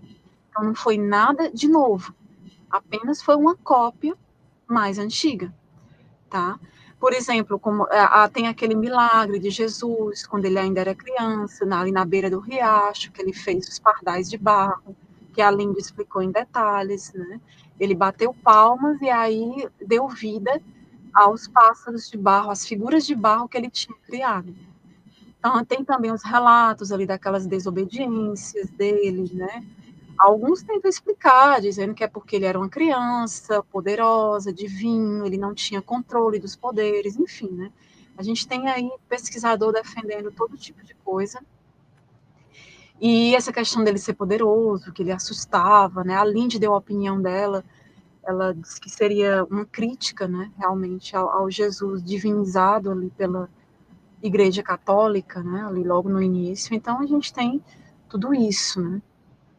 Então, esse fragmento que eu mostrei aqui para vocês, ele tem, inclusive, ó, 10 por 5 centímetros, né, ele é pequenininho, tá, esse documento aqui que eles descobriram, contém apenas 13 linhas gregas, com cerca de 10 letras por linha, tá, e é considerada ali uma descoberta que foi muito significativa ali, 2024 se falava nisso direto, né? Inclusive muita gente que não conhecia já essas histórias desse evangelho passaram a conhecer. Então, por um lado, eles conseguiram datar ali do século IV ao V, né, esse apócrifo, esse fragmento, tornando ali realmente o exemplar mais antigo conhecido desse evangelho pelos pesquisadores. Né, e assim eles puderam obter novos insights sobre a transmissão, como se deu a transmissão desse texto. A gente vê que tem várias cópias dele em várias línguas, né? Como que esse conteúdo foi transmitido no passado, né? Então é legal essa descoberta foi importante, né?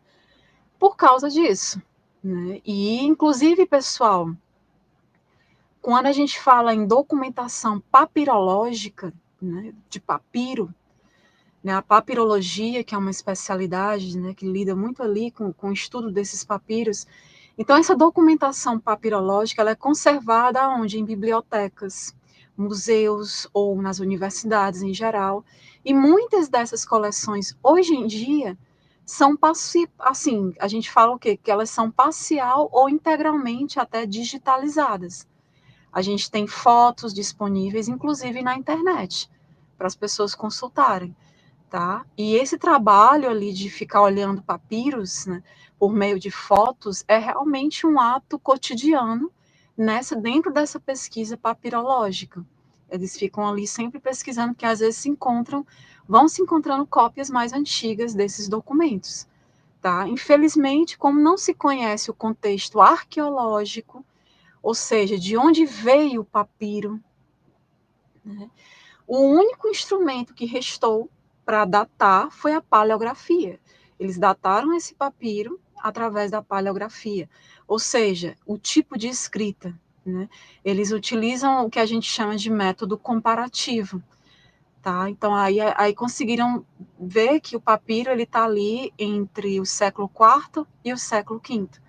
Então, pessoal, não há evidências de como ou quando o papiro foi descoberto. Esse papiro que foi descoberto em 2024. Quando que a biblioteca lá da universidade adquiriu ele? Sabe-se apenas que agora, em 2024, ele foi descoberto, realmente. Né? Então, esse documento já devia estar lá há um bom tempo, né? Então, pessoal, esse evangelho sobre a infância de Jesus, que a gente chama de evangelho de Pseudo-Tomé, ou proto-evangelho de Tomé, ele já era bastante conhecido entre os pesquisadores de religião. Tá? Então, antes, o mais antigo documento em grego, ele estava no século XI, e agora descobriu-se um mais antigo, no século IV, V. Então, é importante entender isso, porque eu vejo que muita gente confunde.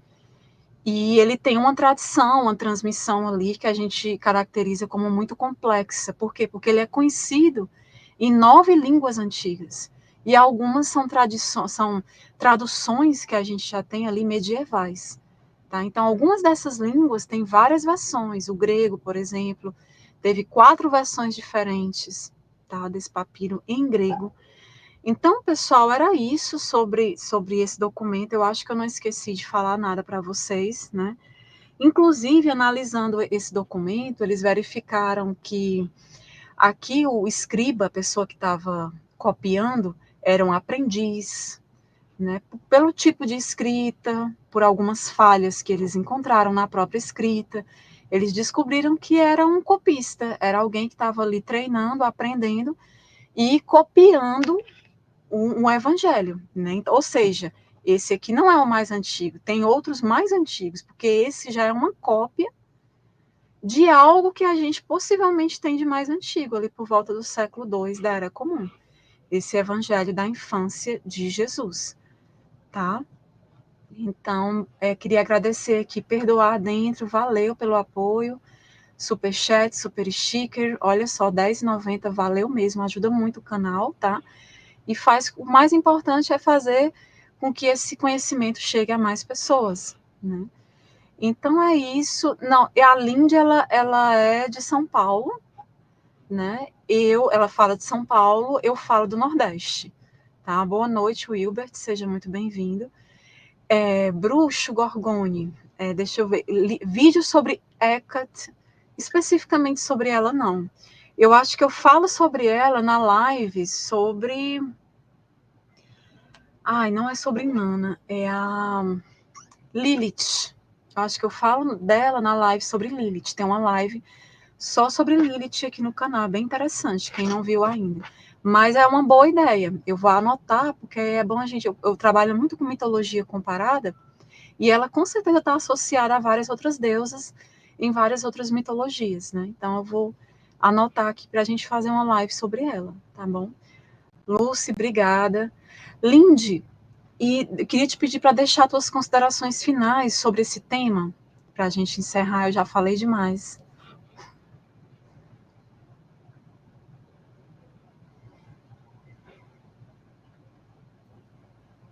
Agora sai o som. Agradeço você, né, pela oportunidade de estar no seu canal, mais uma vez. Agradecer a todos que participaram. Obrigado pelo carinho. Se inscrevam no meu canal. E até a próxima. Show. Excelente. Pois é, a Lindy também é super ocupada. Muito. Não, aqui a gente não aborda ufologia, tá? Aqui no canal, não. Porque, assim, o que a gente aborda aqui é mais a história, arqueologia, antropologia, a gente faz um trabalho de religião e mitologia comparada, mas sempre trilhando o caminho das evidências, né? Então, ufologia realmente acho que não tem muito a ver com o conteúdo aqui do canal, tá? Mas deve ter uns canais aí específicos sobre esse tema, mas a gente tem várias outras coisas legais aqui. Então, muito obrigada a todos, tá, que participaram aqui com a gente. Se faltou responder alguém, deixe nos comentários. Obrigada, perdoar. Muito obrigada mesmo pelo apoio, né? Obrigada, Elaide. Sejam todos muito bem-vindos, quem está chegando agora. É muita coisa para administrar, viu? E ainda sou mãe de gato, né? Ainda sou mamãe de gato. Ai, gente, mas é isso, né? Então, obrigada. Olha aí. Obrigada, Felipe, pelo apoio, tá? Valeu. Depois, Jorge, nós vamos abordar uma live mais sobre essa questão, que todo mundo quer saber disso. Então, eu vou falar com o João, né? Quando eu entro no Antigo Testamento, eu gosto de fazer live com o João, para a gente ver essa questão de Davi e Jonatas, tá? Porque eu sei que é uma coisa que todo mundo quer saber, né? Agora, quando a gente fizer essa live, tem que ter no mínimo umas 100 pessoas aqui no chat, ou mais, viu? Pode Eu vou falar para agendar ele, essa Érica? live. Pode, Lindy. Deve. Samuel, capítulo 1. Agora o Samuel. versículo eu não lembro. Pronto. Mas é bom fazer uma live só sobre isso, porque eu nunca vi tanta Sim. curiosidade, tanto interesse. Mas eu entendo, pessoal. Então é isso. Muito obrigada a todos. E só lembrando que na sexta a gente vai ter live, tá? Vou ter live aqui na sexta com vocês. Vai ser só eu. Estejam aqui também, né? Vai ser bem interessante sobre descobertas arqueológicas recentes, algumas que a gente teve, inclusive uma ponte no Peru feita com uma argamassa com clara de ovo. Então vai ser bem interessante a live de sexta, tá? Já deixem agendado aí, já compartilhem. Sexta-feira a gente vai estar nesse mesmo horário aqui no canal, tá bom? Então muito obrigada, Lindy, por todo o conhecimento, por acrescentar sempre aqui com os seus estudos, as suas pesquisas, tá? E, exatamente. Vamos trazer o João para a gente falar de Davi e Jonatas. E é isso. E próxima semana, segunda, eu vou estar num canal que eu vou divulgar, eu esqueci. Vou falar de religião egípcia. E na quarta, vou estar no Antônio Miranda, junto com o João lá, eu e ele, tá bom? Então, e na sexta vai ter live aqui. Mas aí eu vou avisando vocês, tá? Fiquem de olho, final de semana eu posto vídeos também, tá bom? Então, valeu aí pela audiência, uma ótima noite para vocês, tá? Lindy, muito obrigada mais uma vez pela parceria. E tchau, tchau, galera. Compartilhem bastante para esse conteúdo chegar a mais pessoas. Muita gente desconhece esse tema, tá bom? Muito obrigada. Tchau, tchau.